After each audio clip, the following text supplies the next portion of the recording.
अच्छा सुनो, सब्सक्राइब करते वक्त ना घंटी बजा देना ताकि जब मैं ऑनलाइन आऊँ तो तुम्हारे फोन की भी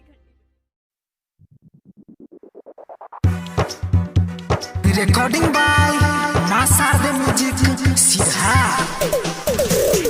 डीजे बताई तोहरा के जाना मत तोहरा के जाना मत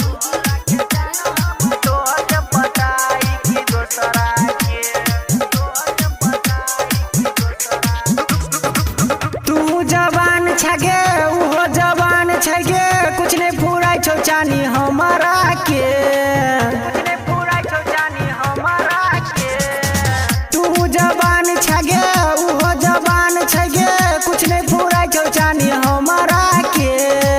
कैसे बताई तोहरा के जाना हम तोह के पटाई की दोसरा के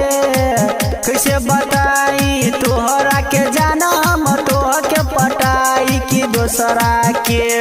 तोह के पटाई की दोसरा के तोह के पटाई की दोसरा के कैसे बताई तोहरा के जाना हम तोह के पटाई की दोसरा के लेटर मोबाइल देने रहियो फोन पर मैसेज केने रहियो भाई के देख लेलको माई के कही देलको पापा समाइल खियाई देलको पापा समाइल खियाई देलको लेटर मोबाइल देने रहियो सुनना फोन पर मैसेज केने रहियो भाई के देख लेलको माई के कही देलको पापा समाइल खियाई देलको याद आबै छौ रानी तोहर गे हमरा कुछ नहीं फुराई छौ चानी हमरा के कैसे बताई तोहरा के जाना हम तोह के पटाई की दोसरा के कैसे बताई तोहरा के जाना हम तोह के पटाई की दोसरा के तोह के पटाई की दोसरा के तोह के पटाई की दोसरा के कैसे बताई तोहरा के जाना हम तोह के पटाई की दोसरा के काजर लगा के गे आबै छगे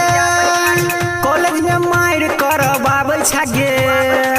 हमरा से हट कर सखी लसैट कर संगे सेल्फी घिचाबै छगे संगे सेल्फी घिचाबै छगे काजर लगा के गे आबै छगे कॉलेज में मार करबाबै छगे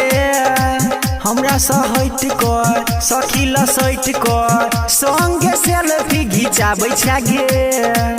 याद आबै छौ तोहर प्रदीप कहै छौ कुछ नहीं फुराई छौ चानी हमरा के कैसे बताई तोहरा के जाना हम तोह के पटाई की दोसरा के कैसे बताई तोहरा के जाना हम तोह के पटाई की दोसरा के।